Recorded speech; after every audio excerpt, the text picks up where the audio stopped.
ঘোষবাড়ি কিছু এরিয়া আপনাদেরকে দেখাচ্ছি।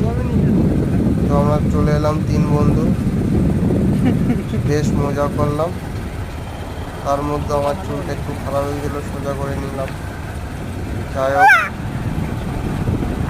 একটা বাইকে গরিব মানুষ, একটা বাইকে 3 জনা যাচ্ছি আমরা 3 বন্ধু। তার মধ্যে দেখাচ্ছি ঘোষবাড়ির কিছু এরিয়া।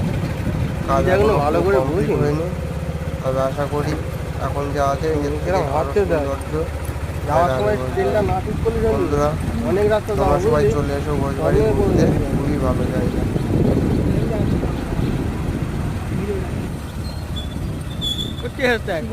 একটা মন্দির আছে, হ্যাঁ একটা মন্দির হচ্ছে এই মাঝখানে।